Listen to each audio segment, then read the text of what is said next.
Welcome and good afternoon to the Leadership in the Age of Personalization Special Live. We are streaming from Lightspeed VT Studios in Las Vegas, Nevada. Whether you are following us on Zoom or YouTube, welcome. Let's keep scrolling there because we got so much to do right now as we get ready for this very important conversation. Now, on behalf of GLLG, my name is Glenn Yopes, and thank you for taking the time to join us live today. In fact, today I am proud to formally announce that Lightspeed VT will be the host of the 2021 Leadership in the Age of Personalization Summit on October 21st. So save the date, hang tight for details because we will be premiering our first summit teaser at the end of this session. Now, to learn more about the summit, join the Leadership in the Age of Personalization movement at ageofpersonalization.com. Subscribe to our YouTube channel and social media at Glenn Yopes so that you can stay in touch with our most recent content that is redefining what leadership really means. Now, I'd like to remind everyone that this is an open conversation. If you're joining us on Zoom, please submit your questions, thoughts, and ideas using the Q&A button. If you're watching us from YouTube, submit your comments via chat. GLLG staff will organize the flow of the questions to ensure that you can address your thoughts with an open mic. So let's get started. Now, I know that this topic is important to each of us here today. Now, here's why it's so important to me right now. I was talking about diversity, equity, and inclusion with an emerging leader who is Asian American. She's in her mid-30s and she works for a global enterprise. Now, over the past year, she's watched her organization make official statements in support of various racial justice causes. And she says she's just frustrated because it just doesn't feel authentic. She says it creates a favorite child mentality in her organization. She said her company puts out a statement in support of Black Lives Matter, and then they put out a statement saying they're against Asian hate crimes. She says it turns into this competition of who's going to get the better statement, the BLM folks or the Asian groups.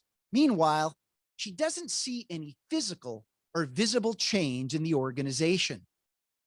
See, this has been my own experience as well.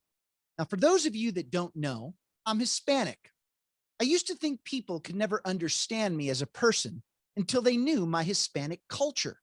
Now, over time, I realized, how can they know my culture unless they've lived it? See, by leading with culture, I discovered that I was really putting up a barrier. Now, on that note, I was talking to a D&I executive yesterday, and he mentioned his organization's DE&I efforts.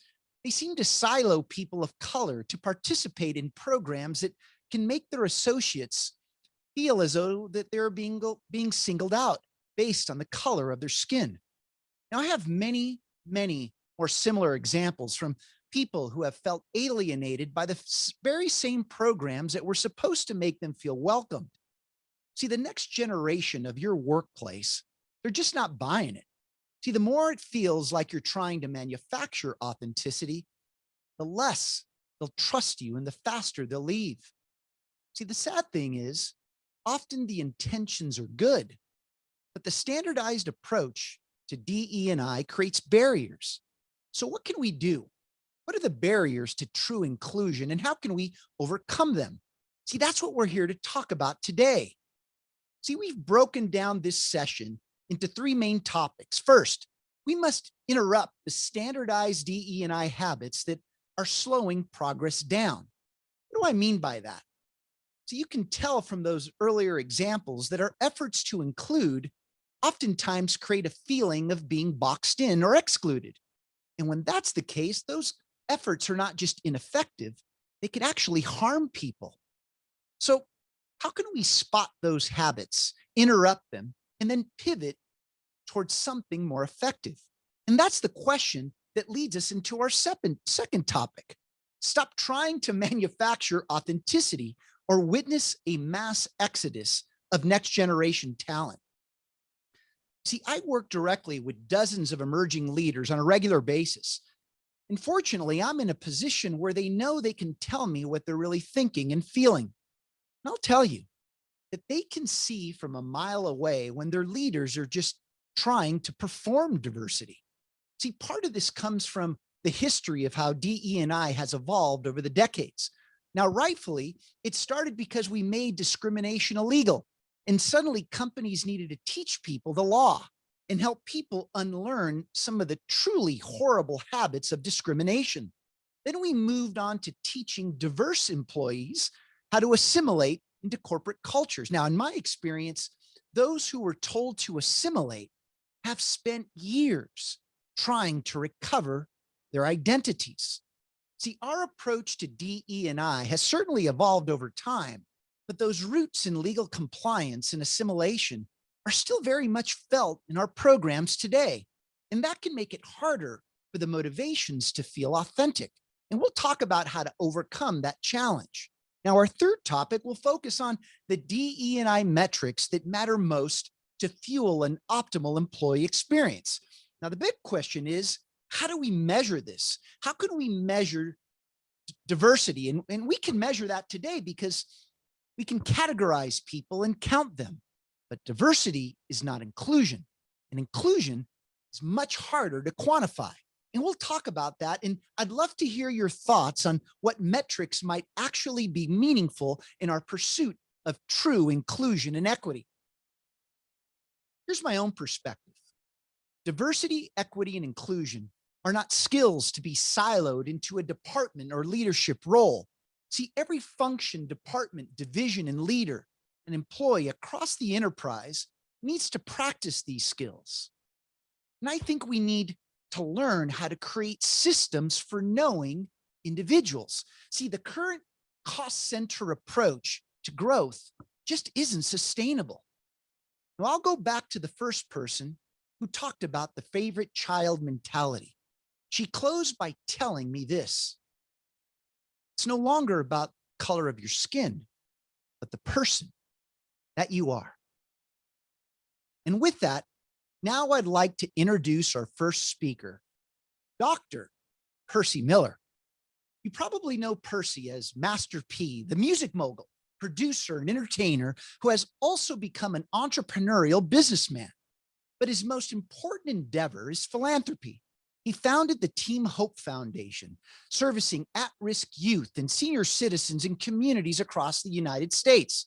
Now, as you'll hear, Percy encourages others to own and have control over their careers and ultimately their livelihoods. You see, I asked Percy to join us to not only share his perspectives around the current D&I standards, but also to create an urgent call to action, a heightened level of readiness on two critical levels. One, how people of color have a unique opportunity to create economic empowerment by advancing racial equity in a much more inclusive way. And two, what it will take to hold corporations accountable in this pursuit. Let's roll it.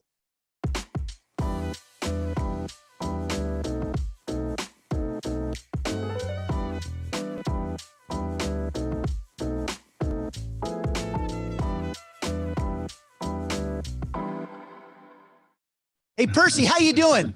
I'm great. How you doing?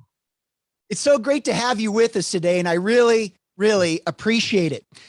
You know, Percy, let's get going with our first question. A statement that's often shared around the topic of DE&I is that we need to get comfortable with being uncomfortable. Yes. Now, personally, I think we need to reframe this to something like this, that we must seek discomfort until we get it right. And then we need to continue to be uncomfortable to sustain it. What are your views and thoughts on this, Percy? Yeah, being uncomfortable will get you to your dreams and your goals, or get you where you want to go at. When you're on that track of comfortness, you forget about others. You only think about yourself. And when you're uncomfortable, you stay humble. You keep pushing yourself. You push others around you. And I like how you explained it. I think is important to use that as a tool to not only help you get to where you need to go at, but it's about helping others around. So being uncomfortable is just not of self. It could be your whole family. It could be your team. It could be your colleagues at work. Uncomfortableness have always pushed me and made me work harder to get to where I need to get at. I love that, Percy. And I hope everybody hears that message, because at any point that we're feeling comfortable, Yes. just remember this: the luxury of time is over. Yes. We're catching up for years of just being too uncomfortable. So Percy, follow-up question. Yes. I know you're aware of how Columbia University recently offered 6 additional graduate ceremonies based on ethnicity, race, and other self-identifying factors of their undergraduate students. Now, this is much like what corporate America does with employee resource groups. Do you believe that this is an attempt at inclusion, or was the university just unknowingly being exclusive? Are large institutions just working too hard to get it right? Well, I think, and I had a conversation with a colleague of mine the other day. I think a lot of these universities are thinking as educators and not business orientated. So when you start thinking like a business and you understand exactly what's going on, not only we're investing into our wisdom and knowledge, but when you invest into the business, the growth of the school, the community, the diversity, then now you're thinking bigger. And I think a lot of these universities, it all depends the people who we have running these organizations. So I think a lot of the people take this personally, instead of having an open mind and thinking about everybody, thinking about every race, color, creed. We have to stop thinking about self and egos and start thinking about, okay, how do we really change the community? Because the main purpose is to educate. The way that we build through this transition of empowering each other is through education. Everybody think it's through wealth. They think it's through dollars, but without the education, we won't keep the dollars flowing. We need to keep this. So that's why it's all about educating and preparing the next generation. And so no matter what color, I mean, when you look at African Americans and Latinos, we are at the bottom totem pole when you talk about education. We're talking about job opportunities. So I personally think that anybody in a position of power need to start looking at that and saying, how do we balance this? How do we make sure that, because if you look at the African American and Latino spending, we spend over $1 trillion. And so if you think about that, and so when we start educating us and making sure we get the proper education that everybody else have, and like you say, not just using this for statistics, we are going to change that and bring that imbalance to where it need to be at. And we don't have to dwell on the past no more. We can start moving forward as minority culture. So yes. I love that point of view. And this kind of takes me back to my opening comments. Yes. You know, I talked about how early in my career, I used to create barriers for myself by declaring that for someone to know me, they had to know my culture. Now, what I didn't say, Percy, is that I flipped the script and I started to ask people that, based upon what gives you distinction, not only how has your culture influenced you, but also your likes, your dislikes, the things that you believe that you're good at or not good at. You know, why do people of color have this tendency to lead with their cultural identity rather than what makes them and gives them distinction? Well, I feel like we are so behind and we have this chip on our shoulder. And when you look at the African American and Latino cultures, I think that we're not at the forefront of education. We're not at the forefront of these corporations. So we walk around with these chips on our shoulders because we think it's all about entertainment. We stereotype. I don't say we think about it. We are stereotyped that we're entertainers, we athletes. You know, we don't wear that cap of entrepreneur. We don't wear that cap of business owner, CEO of corporations. When you look at, we make a tenth of 1% when you look at the Fortune 500 companies. So in our mind, we already thinking that that we are far behind and we have to work 10 times as harder as other cultures. So I just think now we got to take that off ourselves. It's a lot of self-hate. It's a lot of discipline that we have to discipline ourselves to say, you know what, let's move on. Let's go after these same opportunities. Let's get better as a culture instead of saying that, blaming ourselves or pointing the finger at ourselves and say, let's fix our problems, then let's fix our family problems, and now let's fix our culture. But all that happens through education. Education, knowledge, information is so important. And I think we got to start working on that. In the Bible, you don't pray for money, you pray for wisdom. That is the most important thing that you see. Wisdom and knowledge is what's going to get us to where we need to be at. And like I say, I just think it's a lack of information that we have. And like you say, even with yourself, you don't know, you thinking you where you want to be at. And then now you upset with yourself because you're not where you want to be at, because you haven't had the proper education or preparation to be where you need to go at.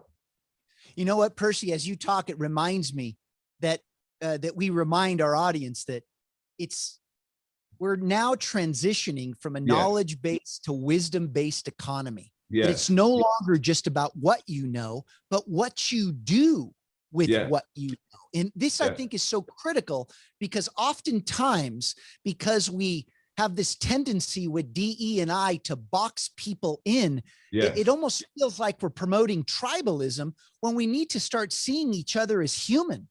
Yes, and also don't be afraid to not know. Make sure you have a great team, put a great team around you, put people around you that are going to push you and going to help you. And I talk about it all the time in my business. If I'm not the smartest person in the room, I shouldn't have to be. I want to have people around. I want to have experts. Everybody has a job to do, a role to play. Everybody's a part of the team. And I think that everybody think that they need to know everything. You don't need to know everything because we are students of the game, students of the game of life. We, even though we are teachers, some of us that made it to a level, whether it's doctor, whether it's the CEO of a corporation, but we still are students. And information and technology is changing so much that we have to keep educating ourselves. So for me, I'm seeking information all the time. Even if you're at the highest level, you still should be a student of the game. And that's education. Most definitely. And that's why in the age of personalization, we need to learn how to become much more self-directed. And if I could just go back a minute, Percy, this goes back to the people that we make the decision to associate ourselves with. And I've always said that there's 4 types of people that we surround ourselves with. They're either leaders, lifters, loafers, or leeches. And oftentimes we like to hang out with the loafers and leeches because they make us feel uncomfortable. They make us feel comfortable. And that's just not the right decision. So let's move on to our next question, Percy.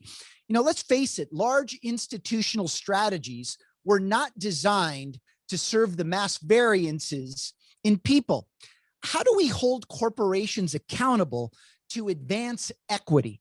How do we, and on the flip side, how do people of color prepare themselves for the change that's about to happen and is happening now? Yes. Well, how we prepare ourselves is knowing what we want throughout this transition. We're not only marching in the streets and protesting. Now we understand that it's a bigger equation in the end to economic empowerment. How do we do that? Put our products on these shelves, take African-American, Latino products, make sure we actually get the diversity a lot of these larger companies are talking about. We want to make sure that African-American, Latino business owners are able to put their products in these stores to be able to put money back into their communities. Also put African-American and Latinos at the forefront of some of these corporations. That's how we hold them accountable, because when you talk about diversity, how are we going to have diversity if you don't see people of color at the forefront of these corporations? And I think that we have to also prepare for success and educate ourselves to what we want. I mean, it is an imbalance out there, and I feel like corporate America understand that, but after the injustice that's been going on in America, after the protesting, what happens? Because we're not prepared to say, this is what we want. And so I think through education and wisdom, putting African American and Latinos into governments at the forefront, putting them as judges, being able to say, we got people that look like us now at the forefront of these corporations. Now we get some justice, we get some understanding. We also get economic empowerment from the business. And we're going to talk about economic empowerment in a moment. Yes. I just want to take a moment, Percy, to remind our viewers to submit their questions. This is an open conversation, and we certainly like to share your thoughts and questions and ideas on an open mic. So, Percy, in our prior conversations, you've been clear in sharing with me that it's the young people that are keeping you relevant. And I feel the same way. Now, the irony is that these younger generations see right through today's DE&I efforts. In fact, an early in career employee from a Fortune 20 company recently told me that she embraces the sentiment that we must quickly move from diversity to inclusion. She believes that it's not useful to bring people together that are different and then stifle or limit their identity and expression of ideas. She said that it's an insult to the individual and the group misses the benefit of their unique perspective. Now, Percy, what do you tell baby boomer leaders who are not willing to let go and listen to this next generation that naturally sees through this lens of personalization? Well, if you want to build bigger companies throughout this transition, the millennials is the way. Understanding their beliefs, understanding their buying power, you're gonna have to change your ways of the old corporate America, the older guys that are at the forefront that says, this is the way I ran my business 20 years ago, 30 years ago. Those times are changing. This is gonna start hurting your business if you don't change with that. It's a new generation of consumers and customers, and these major companies are gonna have to adapt to that, or they're gonna go out of business. Before it's over, they're gonna lose business and they're gonna be in trouble.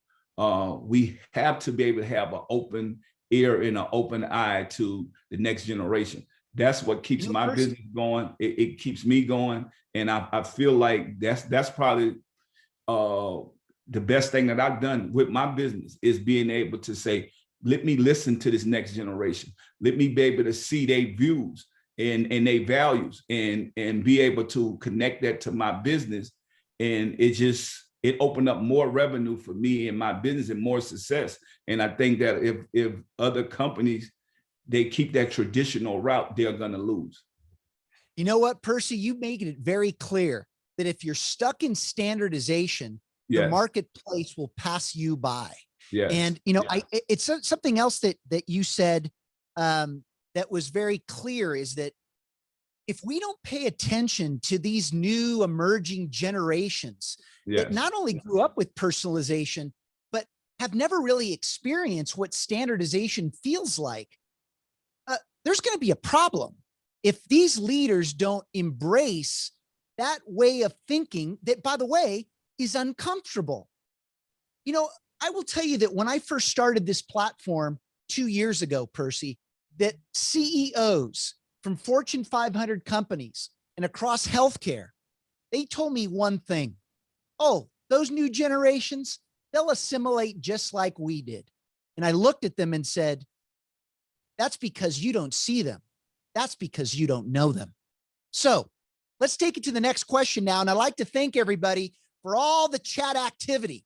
So oftentimes we're seeing diversity as in inclusion as us versus them versus we and me. Now, doesn't this go back to what you're a strong advocate for? Economic empowerment. Percy, how do you define economic empowerment for Black and brown communities? Yeah, well, I defined it by ownership. I defined it by owning our communities, owning real estate in our communities, owning business in our community, Economic empowerment, where we able to put money back into our communities and be able to take care of us with money that we make. And I think that we're not looking at that as that is important, because we are educating us, we are preparing us, but at the end of the day, understanding the banking system, understanding how we able to participate as a culture the same way these other cultures participate when we're talking about financial literacy, being able to go to the banks and get loans to put money back into our communities is so important. I mean, we're gonna constantly be riding, we're gonna constantly be at the tail end of business if we don't understand the word economic empowerment, putting money back into our community and our culture, supporting brands and products that we are creating, changing the narrative from being borrowers to lenders, to be able to educate our next generation and prepare the same way other cultures are able to do, to build generational wealth, to pass wealth down to our descendants. Economic empowerment, it starts with creating opportunity for our cultures and our community. So Percy, let's seek some discomfort here together. Ready? Yeah. Here we go. Yeah. Why does the victimization mentality stand in the way of economic empowerment? Because we can't get past the past. We can't change the past, but we can change the future. And I think we talk about economic empowerment, we think it's all about money. It's not just about money. It's about education and knowledge. We have a lack of information, so we don't even know how to get to the money because we're not educated to get there. So that's the changes that we have to make. So we have I'm going to put one of our guests online right now in the open mic who's going to ask you a question. Alfred, thanks for joining us. Oh, hello. Thanks for doing this, Glenn. And thank you to our guest. You bet. So I had two questions, reverse mentoring, where, the standard mentoring where the wise elder would mentor the youngin. What are your thoughts on that reverse mentoring with a new mindset where we learn from our mentor? And the other thing is about, like in music, we need to sample each other's generational experiences. What are your thoughts on that? Yeah, I mean, if you look at the Karate Kid, sometimes you have to be able to listen to this culture and listen to the younger people and then be able to give your wisdom and knowledge, but also learn from them. I learned from this generation instead of me saying, okay, I'm the teacher, I know everything. I think that we can't be afraid to learn from our culture, from our kids, or from the next generation. And I think that's the problem that we're having right now. We can't bridge the gap. The gap is going so far apart because we are afraid to listen, and also we're afraid to be wrong sometimes. Just because you are older or you're the boss. I just think that now when you start to listen and seeing what younger people goals and views are, now we can build that generational wealth and we can bridge that gap. So I think that's been the key to my success, being able to listen to the next generation. Thank you very much, Percy. I want to close and thank you, Alfred. Now I'll just give you a few words here, Alfred, that reverse mentoring, that should have started happening 10 years ago. I mean, we can learn just as much from those that we teach, because in today's age of personalization, we're all students and teachers. So Percy, let's close on this last question to you before we bring Shaden Marzouk into the conversation. Now, unfortunately, Percy, I believe that most people don't really know who anybody is anymore, personally or professionally. Yes. We are quick to judge people without really knowing the individual. Now, Percy, we all know that you're a master storyteller. So how can large institutions create the conditions for their employees, students, patients, and consumers to tell their stories without fear of judgment? Now, this goes back to what the Asian American woman in her mid-30s said when she said, it's no longer about the color of your skin, but the person that you are. What are your thoughts, Percy? Well, it's all about having integrity and being truthful. When you be truthful, people could understand and feel that passion, but also you have to have some compassion for others. Like I said, we all are work in progress. We have nothing to prove. When you're truthful, I think any corporation, any business leader, people are going to understand that. So I think the truth, if you look at even some of the top leaders in these Fortune 500 companies, they all have been through something. It's called life. So don't be afraid to be truthful with yourself and be truthful to your colleagues, to your team, because that's going to get you a long way. Integrity, doing the right thing. I put my trust and faith in God. When you do right, blessings will come. And like I said, nobody is perfect. It's all about consistency. It's all about putting the work in,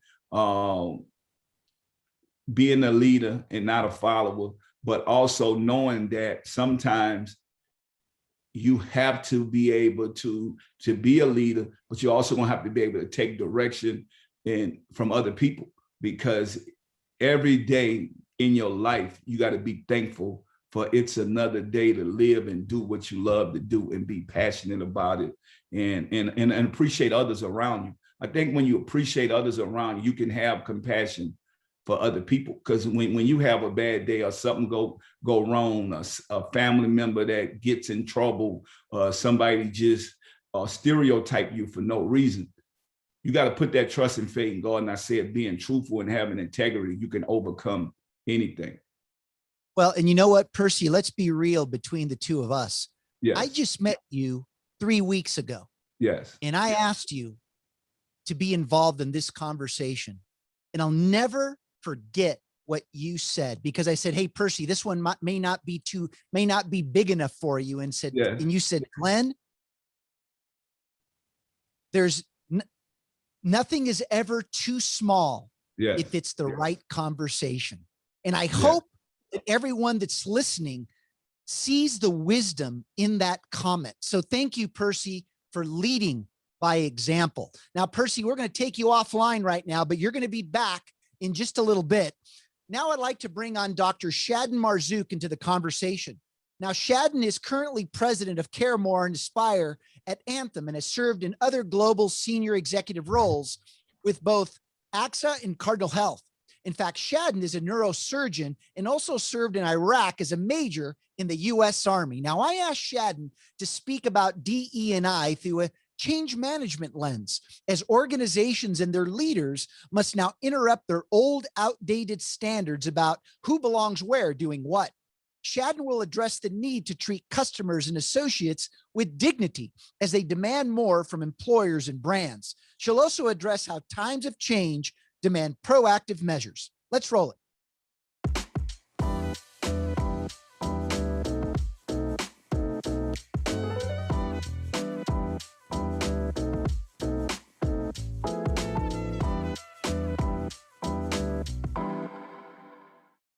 Shaden, welcome. Hello. How are you? There you are. You look so nice today. Thank you so much for joining us. Thank now, you. Shaden, let's get right to it. Diversity does not solve for equity and inclusion, yet the representation metric is what most organizations measure and value the most. Is representation truly enough? It's a great question, Glenn. The answer is no. What is important is inclusion and really utilizing a diversity of perspectives.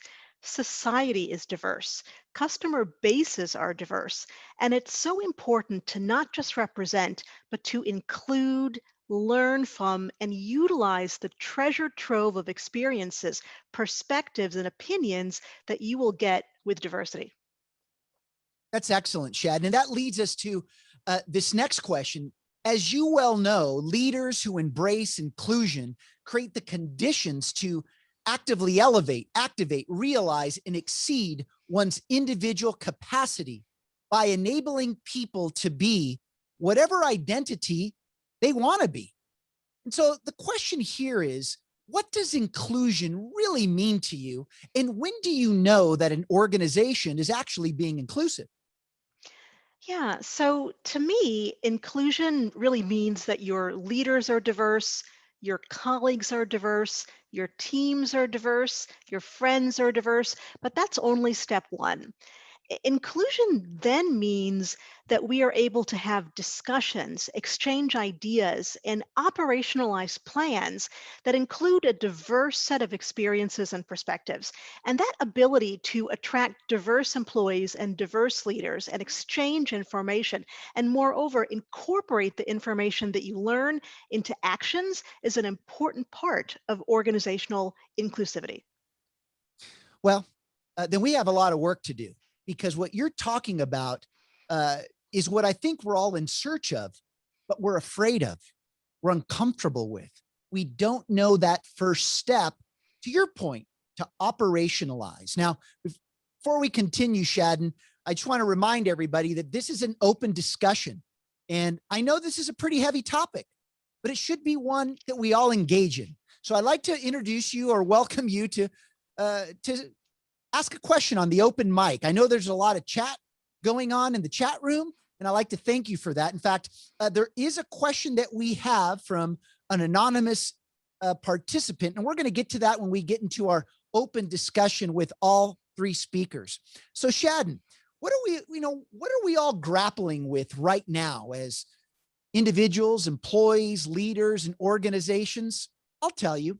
It's about two powerful forces: the age of standardization, where the organization defines the individual, and the age of personalization, where the individual is now defining the ways organizations learn, work, lead, and conduct business.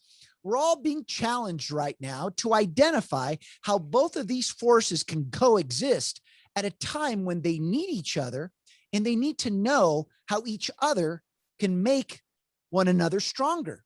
So what role does DE&I play in this equation? I would say that DE&I is an important part of the equation, obviously. First of all, the age of personalization, to me, relies on DE&I to be successful.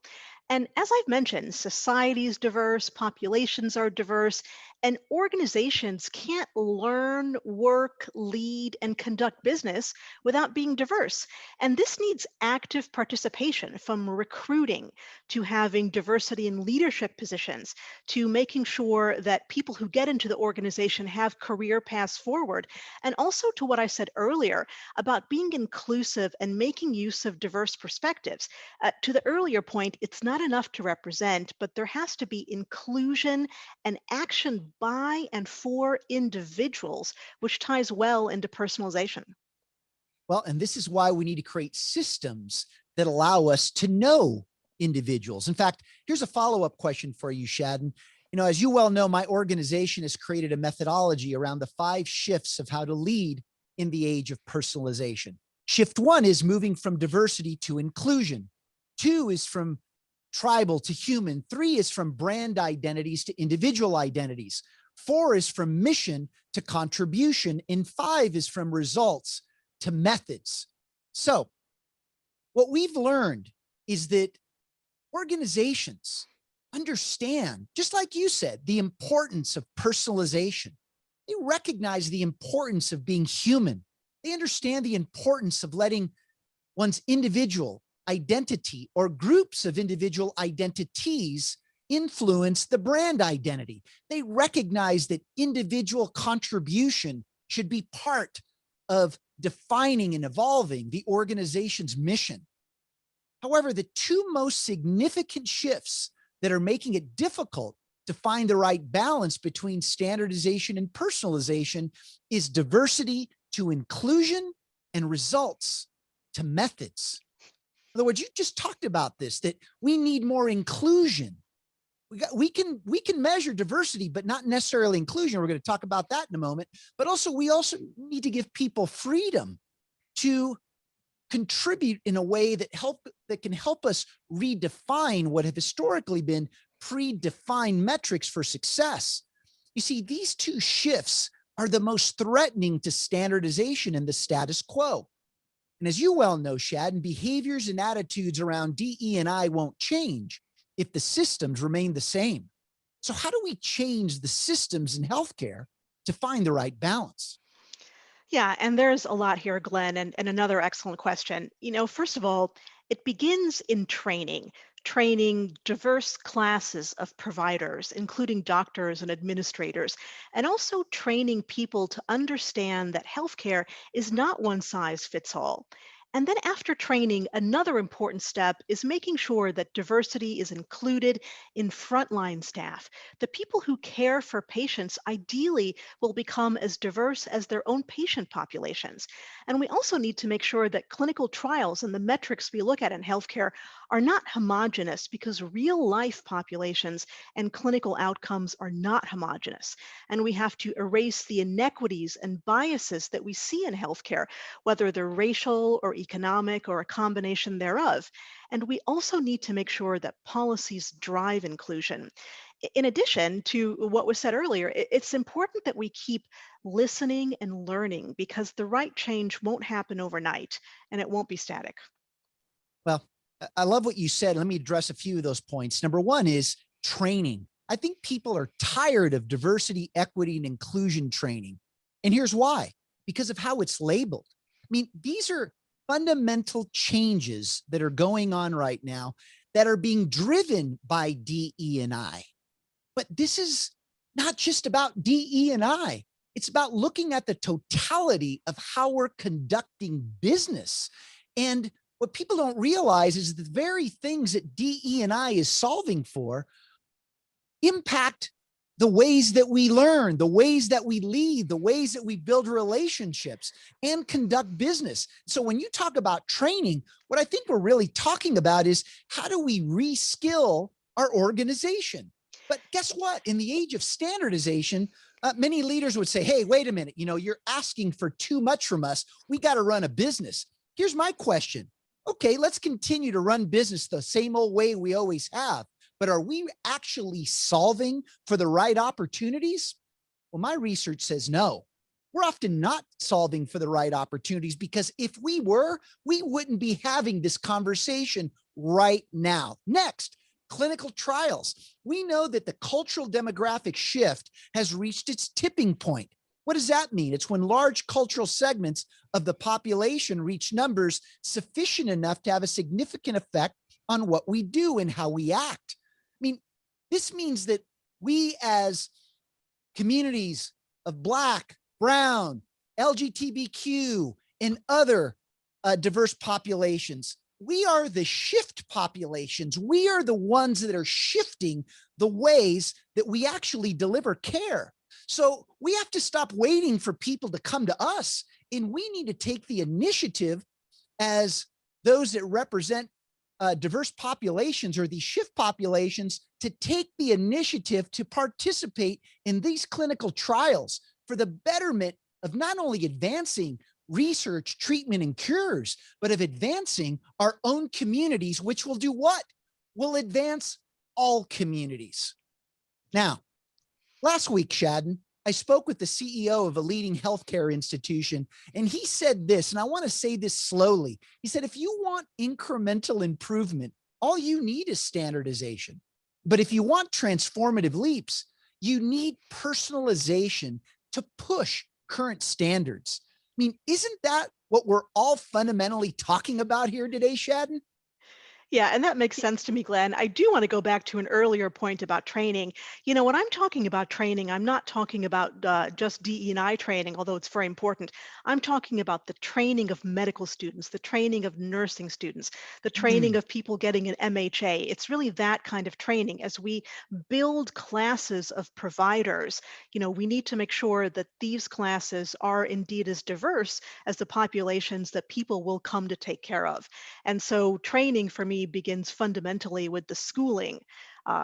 But to get to the question that you just asked me, yeah, that makes perfect sense. If we think of personalization as an individual defining ways organizations learn, work, lead, and conduct business, then that's how you'll get transformation, not by a regression to the mean, but through courageous individuals who push standards, open eyes and ears, and work to drive the change.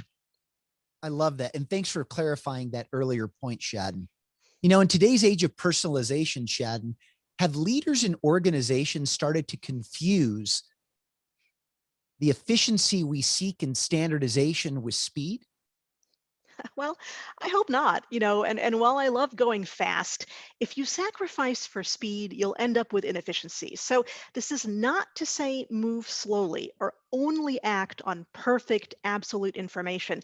But in the end, it's a balance of pushing the envelope, setting a pace, measuring along the way, and achieving sustainable and transformational goals.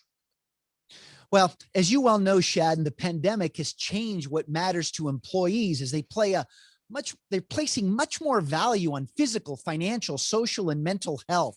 In fact, employee expectations of their employers have permanently changed. In fact, in a recent 2020 IBM CEO study, when asked if companies were supporting the physical and emotional health of employees, 80% of executives agreed or strongly agreed. Yet when the same question was posed to employees, the figure was glaringly low at 46%. Why this disparity, Shaden? And why must employers activate a comprehensive employee health and well-being strategy to more effectively drive business recovery? Yeah, and I can only really speculate here without knowing all the data. But what I do know is that physical and emotional health is important to workplace balance, productivity, happiness, recruitment, success, and more. And I've seen employers actually become more attentive to this, accelerated by the pandemic. And at the very least, the pandemic has brought the importance of this issue to the forefront, including mental health. And there's really no turning back. Completely agree. In fact, I think we're just getting started, right? So my organization, Shaden, conducts an assessment designed to measure an organization's readiness to lead inclusion as a growth strategy. Now, this assessment measures 23 indicators across 4 areas: enterprise leadership, workforce representation, consumer experience, and health and well-being. Here's some average scores: 50% for leadership readiness, 55% for workforce readiness, 40% for consumer readiness, and 59% for health and well-being. Clearly, readiness is low. What would you say, Shaden, to CEO peers that must lead inclusion as a growth strategy? I'd say prioritize it and do it. It's the right thing to do, it's the effective thing to do, and it's about time. Well, as I've always said, inclusion as a growth strategy is the last remaining true growth opportunity. And I hope that that doesn't require an explanation. So Shaden, we're going to put you offline and you'll be joining us in just a little bit. Now I'd like to introduce and bring on to the conversation Dr. Tomas Gomez-Arias. See, Tomas is the Dean of the College of Business Administration at Cal State University, Stanislaus. Now, before joining Stanislaus State, Tomas was Chief Diversity Officer at St. Mary's College of California, where he also served as a professor of marketing and global business. So why Tomas? Well, Tomas will make us all reflect on what DE&I should really be solving for. He's going to fuel us with wisdom around how cultural competence can sometimes lead to cultural arrogance and why there must be a clarion call to embrace cultural humility. Now, Tomas will also awaken us to interrupt the current standards of DE&I so that they are no longer viewed as a zero-sum game. Let's roll it.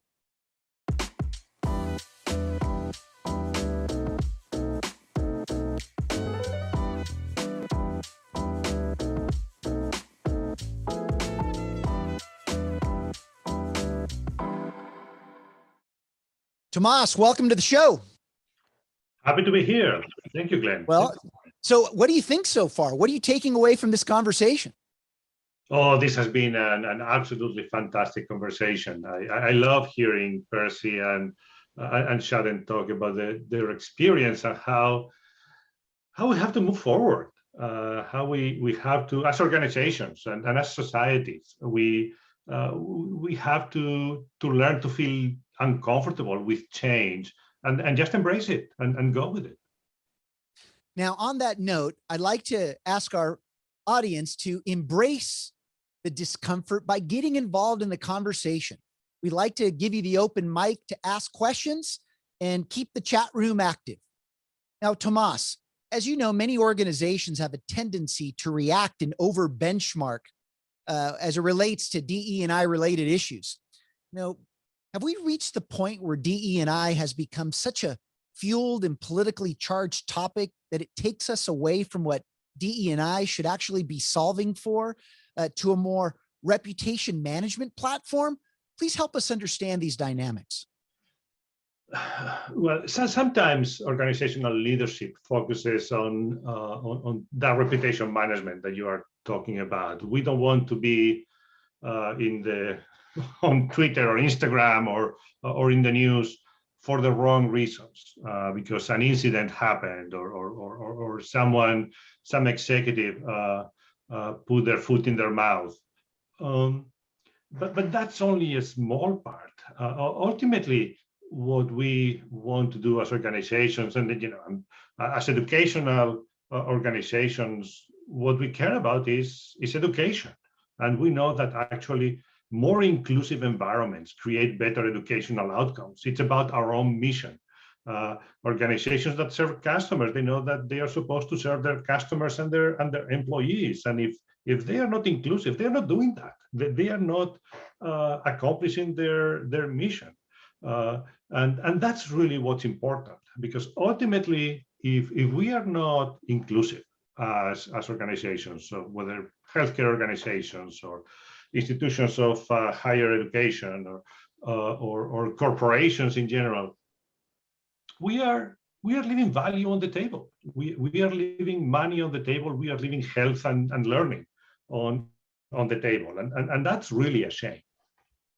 So, and we're going to talk more about that in just a moment, Tomas, but in your opinion, should it be someone's job to make sure leaders have the knowledge, skills, and tools to make their departments and organizations more inclusive? It's all our jobs. It is my job as a dean. I don't have to have, after my title, Dean of Diversity, Equity, Inclusion, Social Justice, I don't need that. Just because I'm the dean, equity and inclusion is part of my job description. If I'm a CEO, equity and inclusion is my responsibility in my organization. If I'm, I think Percy was talking about, Shaden was talking about that. Frontline employees, that's part of their job description, is part of what we all have to do. Just like safety, it's all of our responsibility. If we see a situation that is unsafe anywhere in our organizations, we are supposed to flag it and take care of it. The same thing with issues of equity and inclusion. Many of us have departments that are specialized in certain areas of compliance, perhaps, or other areas, but it is all of our responsibilities. We cannot outsource it. Well, and I'll go back to what I said earlier. We're all students and teachers, and we shouldn't wait for a department to tell us how to lead in today's age of personalization and to embrace diversity, equity, and inclusion. We should seek it. Why? Because as leaders, that's what our employees expect from us. And as employees, that's what we expect from our leaders. Now, organizations are starting to move the needle to hire more people of color, Tomas, yet they're not so aware of how to best contribute and navigate a corporate environment, let alone avoid falling into the traps of assimilation. Now, when hiring at any level, do you believe, Tomas, that organizations understand that experience and education are not the only indicators of potential? Should they give at least equal weight to individual capability and know how to identify individual capability? Some more than others, just like we talk about personalization at the individual personal level. We are also talking about that at the corporate level. Not all corporations, not all organizations are the same. Some of them do a better job than others. But ultimately, very often we tell our employees when we hire them, we want you to bring your whole person. We want you to contribute fully to our organization. But then at the same time, we are telling them, but by the way, leave at the door certain parts of your personality, certain parts of your identity that may not be comfortable. We have all heard the stories about employees who have been asked to change their attire, their hairdo, their accents, and that's telling them, leave a very valuable part of who you are at the door. And that's what we cannot do. It's quite the opposite. Bring it to us, help us find the value in all that part of your identity, all the whole person of who you are. Tomas, as you're talking, it reminds me of a fact that I hope that we've all come to grips with. Business and society will forever be interconnected, whether we like it or not. Mm-hmm. Also, I know that as leaders that have been leading in an organization for 20 plus years, they're probably saying to themselves right now, well, I'm not responsible for that. I'm not responsible to be in touch with those that I lead on a personal level. Think again, the ground rules of leadership have completely changed. And when you talk about the whole person, that's what we're now accountable for, the whole person, which means what? We need to learn how to lead all over again. Now, we do have a question that just came in, Tomas, but I'm going to read this question because we're starting to run on time and I want to get the three of you back together. And it says, is tenure for people of color being politicized? Faculty who are public activists being penalized? I cannot speak about each individual case out there. We know statistically, and when we talk about statistics, sometimes it sounds like we are talking about standardization, but we know statistically that faculty of color are less likely to be hired and less likely to be promoted and getting tenure. So there is some there.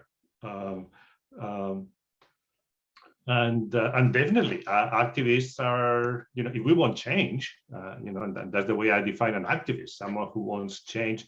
That's something we really have to address. What are the reasons why our faculty of color, we have all the evidence in the world that they are not dumber, they are not more ineffective, they are not less productive.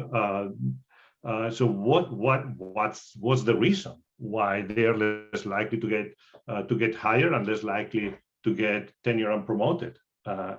Because that's an important question.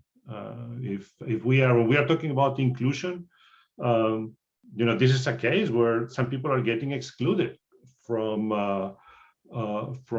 academic careers. Why is that happening, and how can we fix it? Because that's a problem we have to fix. Well, I think this goes back to something that just happened in the news yesterday, and sorry, I didn't plan on going here.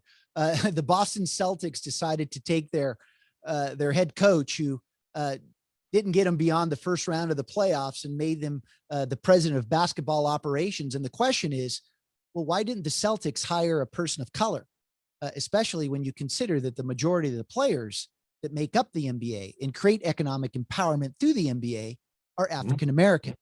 Now, I'm not going to go deep into that topic, but the question is why? And I want to make sure that I address this with a question that we have from an anonymous person who wants us to address the Rooney Rule that takes place in the National Football League. But before we go to that, you've shared with me that while it's important, Tomas, that we all get educated in the history and experiences of other cultures, especially those of people that have been historically oppressed and silenced, we also need cultural humility. What do you mean by cultural humility, and why is this so important? So Gloria Sosa, who worked with me at St. Mary's College, and actually she became the chief diversity officer after me, introduced me to this concept some years ago.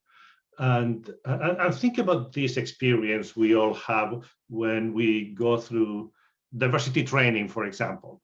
We have a 1 hour, or if you're lucky, a full day training about issues of diversity, equity, inclusion, bias, and so on. And you end up, if you're lucky, end up energized and thinking, well, now I get it. Well, this has been a very superficial learning experience. You know something. You may know something about the experience of your African American students. You may have heard maybe half an hour about the experience of the LGBTQ community among your faculty. You may have heard for 40 minutes about the history of the native lands that many of our institutions are occupying. That doesn't make you an expert. You are not going to be ever an expert on the life of someone else, on some other person's community, unless you are a specialized researcher. But even that, I will never have certain experiences that you have had, that certain of the experiences that Percy has had, the experiences that Shaden has had. I will never have those experiences. And when I approach them, it's important that I do it with an open mind and an open soul, that I understand that their experiences are true from their perspective. And it's not up to me to project what I think I know, because probably I think I know much more than I actually know. So that's what is really important, right? That when we approach something different, or someone different approaches us, that we don't assume too much. That I agree with that. Right? I agree with that, Tomas. And you know what's interesting? As Hispanic, I always got tired of people saying, "Oh, you're Hispanic. You love family. It's all about family." And you know, while there's truth to that, there's so much more that identifies who we are.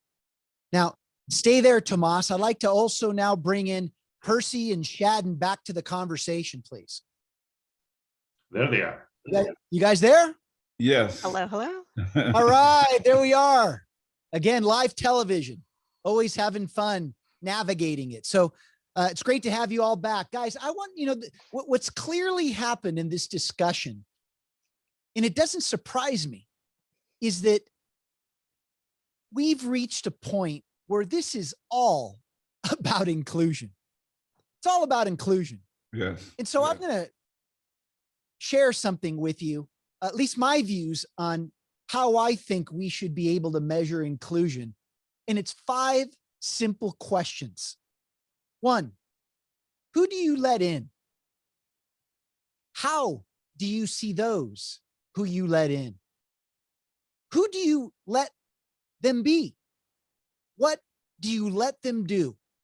How do you let them do it? Shaden, what's your reaction? You know, my first reaction is we should let in everybody. I realize there's some nuances to that statement, but that's really where my mind goes. And when you think about letting people in as being step 1, then the next step is how do you make sure that conversations happen, and conversations happen in a way that people are truly listening and learning. But then how do we progress beyond conversations and really determine what goals do we have? How do we achieve those goals? And how do we do that in a way that's inclusive and collaborative? But for me, let's let everybody in. I agree. Percy, why do we always have to define what people should be doing rather than giving them freedom to be who they are and to contribute in ways that come most naturally to them? Yeah, I think it starts with your inner self. And to be able to have love and respect for other people, you have to have that for yourself. We got to take away a lot of the self-hate. And we have to be able to communicate with each other and see other values and views. I think everything is selfish, the way we think, the way we look at business. We all want to have the biggest and the most elaborate business. And the thing is, what I realized, that we can't take none of this with us. So it's what the imprint you leave on this earth. And this is all temporary success. So you have to be able to have some compassion for other people. And I think it starts with yourself. When you treat yourself right and you have respect for yourself, you're going to treat others that same way. I don't care if you're running a company, you're going to hold yourself accountable. And you're going to have compassion for others, and others will have compassion and respect for you. I tell people all the time, to get respect, you have to give it. Amen. Tomas, without strategy, change is merely substitution, not evolution. When are we going to start evolving this conversation around DE&I? When are we going to start doing one fundamental step to get it where it needs to be, finding that balance between standardization and personalization? Because the argument could be made that DE&I is performing personalization at the extreme, which of course then threatens standardization. How do we get this into proper balance? I think we will start getting it into balance when we realize that standardization is a fallacy. We are thinking that we are standardizing, but actually what we are doing is personalizing for a certain group, and we are calling that the standard. Right? That's what we have been doing for centuries. But that's a fallacy. We are not including everybody in the standard. There are large, very, very large parts of our society who have never been part of that standard for which we are standardizing. And of course, it doesn't work, right? But the moment we realize that sometimes I tell people that one of the problems we have at institutions of higher education is that we are designed for 18-year-old boys who are middle class and can afford to take 4 years out of their life to live the life of the mind and then go on to do something else. Well, go to any university today, and that is not the student you have. You have older students, you have mostly female students, you have students who are working, students who have families, students who have been in and out of higher education. And we have to learn to work with those students because those are the real ones. Not that we don't have 18-year-old boys who can afford the life of the mind for 4 years. But that's a very small standard. That's a relatively small group of students. So I think that will be the point when we can move on. When we realize the fallacy of standardization. Percy, let me bring you back into the discussion. Let's face it, people of color, those from diverse backgrounds, what I'm calling the shift populations that are shifting us in making everybody uncomfortable, because let's face it, between the years of 2010 and 2019, according to the Brookings Institute, this was the first decade in American history where the white population declined. And now these shift populations are helping all of us reinvent. Why has this issue become such a polarizing impact on society? And what do we need to do to change it? And I'm talking about those that come from diverse populations. What do we need to do to change it? And how do we do this in a more inclusive way? Well, I think in a more inclusive way, we do it thinking of others, having open minds to all people. It's not a white or black thing. It's a people thing. It's all about good people and bad people. We have to weed the bad people out and bring the good people to the upfront, to the forefront in these corporations, in our higher learning facilities, we look at now, when you talk about African Americans in HBCUs and in colleges, when you talk about HBCUs, giving them the same opportunities we give all these other major universities. I was talking to somebody about this the other day. Tennessee State is a wonderful historical university, but at the same time, they don't have the same tools that a lot of these other major universities has. When you look at the sports facilities is a way to keep our education going, because the money the major universities make out of these sports arenas and gymnasiums, they'll put back into the educational system. So you could keep this going. And I look at being able to have the same thing for everybody, and not just using this is a HBCU, this is a prestigious university. No, this is a place to where the next generation is preparing to keep our future going. So I just think we have to think as a team and as a family, and we're stronger together. Even when you look in the streets, we are marching and protesting together, whites, Asian, Latinos, African Americans, because we all want change. We all want a better life for us and our families.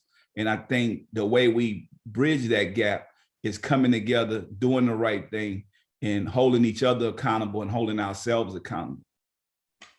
Well, I agree with you, Percy. In fact, you just gave a perfect example in higher ed of how we silo and categorize everything. Yes.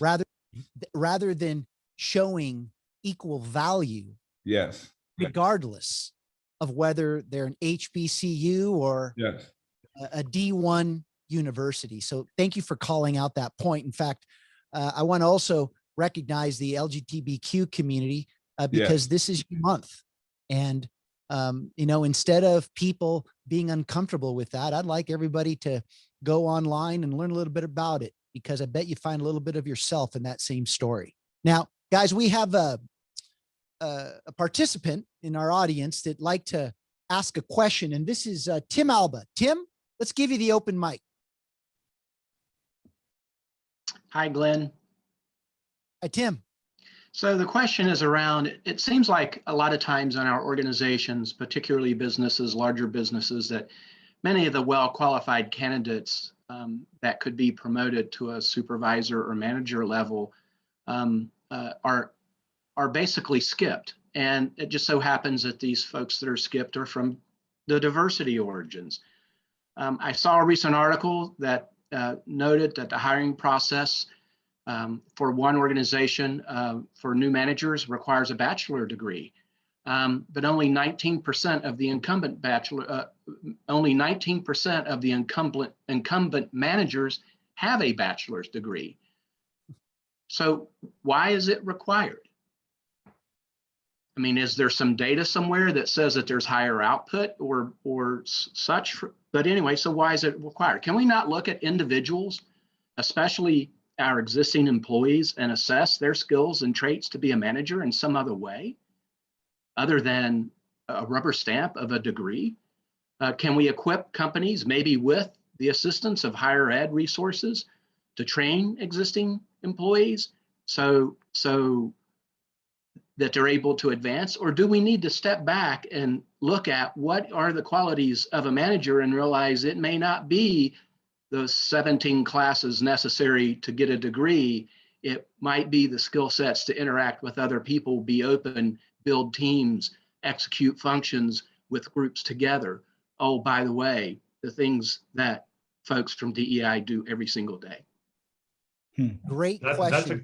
Go ahead, Percy. Who'd like to address that one? Let's start with you, Tomas, and then Percy, I see that you're ready to go too. Go ahead, Tomas. That's something really important because when we are making HR decisions, when we are hiring or promoting people, really what matters is what can they do? Do they have the knowledge, the ability to learn, and the skills to get the job done? And think about how we define the educational and experience requirements for that position. Is a bachelor's degree really required? For in Shaden's organization, I would hesitate to put people in an operating room without an MD, probably, right? But do I need someone with an advanced accounting degree to take care of the bookkeeping or to manage the accounting office? Maybe or maybe not. And if that is necessary, and in some cases it is necessary, can you support your employees to get that degree, to access the education that they need to get promoted in their careers? You're responsible for employees. Don't expect them to do everything. You have to support them too.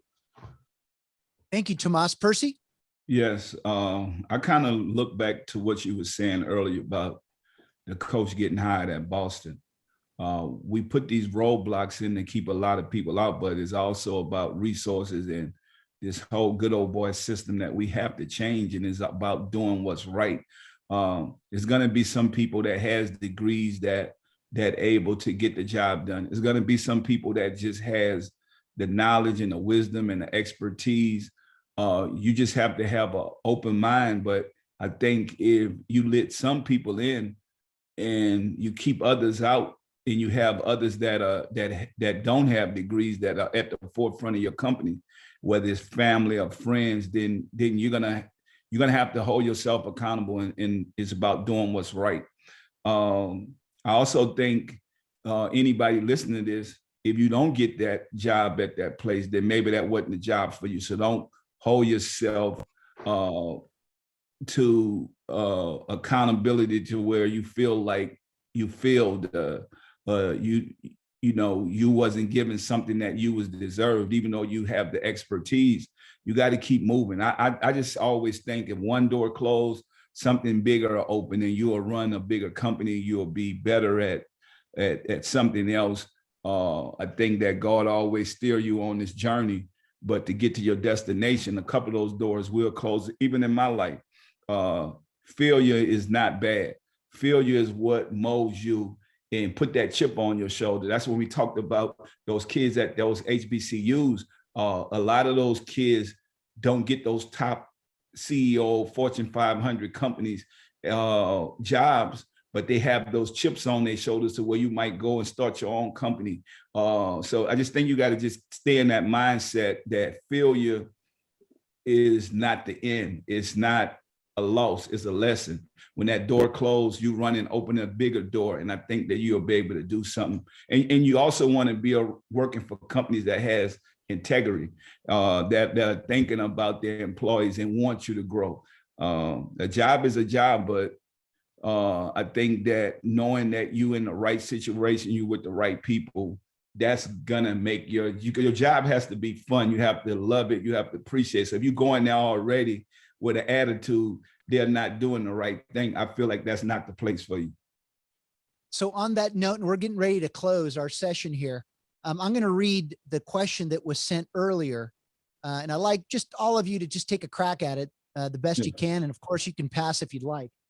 It asked the following question. The NFL uses the Rooney Rule that requires owners to interview people of color, but does not mandate hiring. Do you think such a rule works well to allow the ideas of people of color to be heard while not creating the backlash reaction of others feeling that people of color are receiving special treatment? And would a rule like this work well in corporate America? I'd like to jump at that. You know, I'll take first crack at it. Yes. And what I would say is certainly if the rule is only, and I apologize, I'm not a big sports fan, but if the rule is only you just have to interview, end of story, of course that's not going to lead to the sea change that we really need to happen. Yeah. However, you know, DE&I really begins with recruiting, but it's only step one. It's making sure that you have a diverse slate of candidates. But beyond that, are you hiring diverse people? Are diverse people in leadership? Do you have the right track and training inside so that when someone is hired who is diverse, it's not that they're silenced or simply the box is checked because they're present, but do they have a path forward inside the company? And then as we talked about earlier, again, it's not simply the representation, but it's the inclusion. It's having these conversations, but taking the conversations and operationalizing the ideas that come into the company by the pleasure of having people who are diverse and have different experiences and different perspectives, and putting that all into practice inside business. So there's so many steps to answer that question. No, but And I this would goes like to back to add- why we need to, just 1 second, Percy. This goes back to why we need to lead inclusion as a growth strategy. Yes. And we discussed earlier why we're just not ready for it. So even if we hire people of color, is there already a path in place for them to succeed? So anyway, go ahead, Percy. Sorry about that. Yeah, I mean, and that's what I wanted to say, like put people of color in a position to win. not to fail, and stop dangling a carrot if you're not gonna feed the rabbit. And it's like, people do not understand. It's easy to say, hey, we're gonna bring these people of color, we're gonna bring Latinos or African Americans, and we're just gonna bring them in the room and say, hey, we had this many people come in. But it's heartbreaking to see that you had no intention to giving these people real opportunities. So your company or your organization is not about real change. And I said that has to change with the leaders of these corporations saying, let's do what's fair. And if we're gonna talk about diversity, let's not just talk about it in the media. Let's make this change really happen and bridge that gap to the imbalance that we've been dealing with for so long, and do what's right. I think when you do right, blessings will continue coming to you. Stop talking and saying you're going to do something just for the media, just for the news, just to look like your company is doing something. We have to hold these companies accountable. When you talk about inclusions as an organization, we have to do this together. We can't fake this. We can't do this just for the moment. People are losing their lives. People are protesting. People are trying to feed their families. I mean, we're dealing with real hunger in our country, here in America. It got to start with doing the right thing. And if you're going to bring people of brown and color into these organizations, give them the same opportunity you're giving other cultures. And I think that's the accountability when we talk about inclusion and being leaders. And in this age of personalization, it's like, be real. Stop being self-motivated or doing something just for the social media or the internet, and not really bringing no real change to these corporations. And I think that's what we have to be able to communicate, get together, talk about this, but have a plan of action, not just talk. Let's have a plan of action and show me how many people are at the forefront of these companies that are Latinos and African Americans. And that's when the real change comes. Percy, I love that comment. In fact, I like to play off of it, and then we're going to close. A couple areas of accountability. Number one, let's not forget that there are executives that are African American and Latino and Asian. You know what happened, Percy? They decided to assimilate.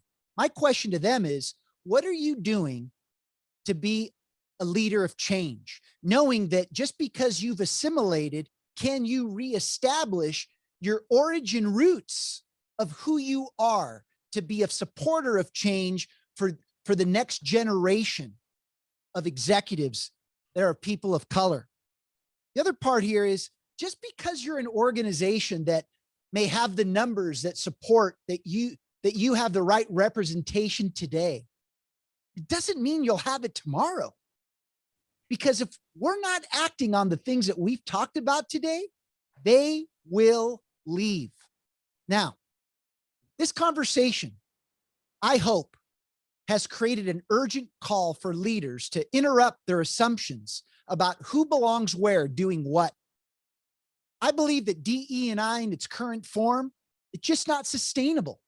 Again, leaders must carefully assess, interrupt, and pivot quickly to solve for the following burning questions. One, what are the strategic bets that we must now place, given that our employees, patients, students, and consumers expect more from our organizations and brands around this topic? Two, what are we not doing right? How can we listen better to understand what people are really thinking and feeling? And I'll tell you right now, an employee engagement survey doesn't cut it anymore. And from this, how do we create systems to see and know our employees and customers as individuals? And three, how do we begin to measure inclusion and see it as a growth strategy? Cost center approaches to growth just don't work and are unsustainable. Now that I brought up these 3 points, these burning issues, and there's many more, I'm excited to share with you all our 2021 Summit teaser video. The summit will be held live in person and will be streaming on October 21st here at Lightspeed VT Studios in Las Vegas. Let's roll it.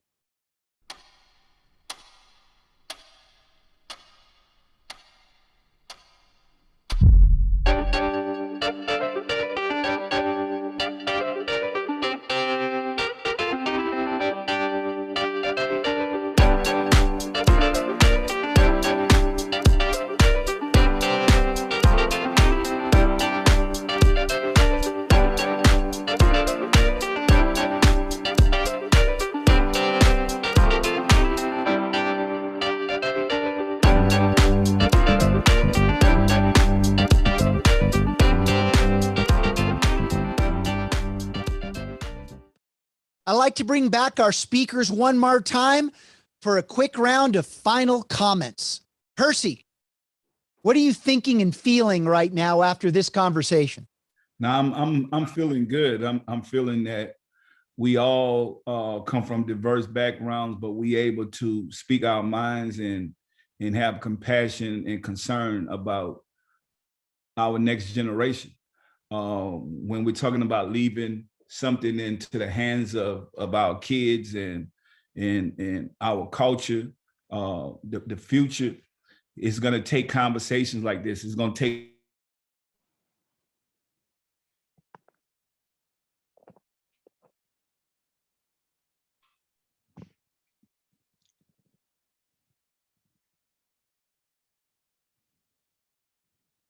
Did we lose him? Oh, no. It's okay. So Shaden, if Yeah. you can please give us your final comments. And I hope that you notice, Shaden, that at the summit this year, it's not just about doctors, faculty, and executives, but also students, patients, and employees. Well, that's a perfect segue, Glenn, because I just want to say I feel like this is a conversation that's just beginning, and let's get ourselves to action. I love it. Thank you so much, Shaden. We appreciate you being part of that action. How about you, Tomas? Any final comments? I'm full of hope. This is the kind of conversation we need. And we need to translate it into actions in our organizations and in society all around us. And progress is being made slowly. Sometimes it feels like 2 steps forward and 1 step back. But we are advancing, and we will continue doing so with the help of everyone around here. Thank you, Tomas. Thank you, Shaden. Thank you, Percy. I know you dropped off, but we'll be in touch here soon. And on that note, for all the chats that you've sent, I'm going to share them with our speakers, and we'll address as many as we can. I'd like to thank everybody for taking the time to join this important conversation. I know these discussions sometimes can't be easy, but we're all in this together. And when we lead in the age of personalization, you will see things that others don't, do what others won't, and keep pushing when prudence says quit. Thank you very much.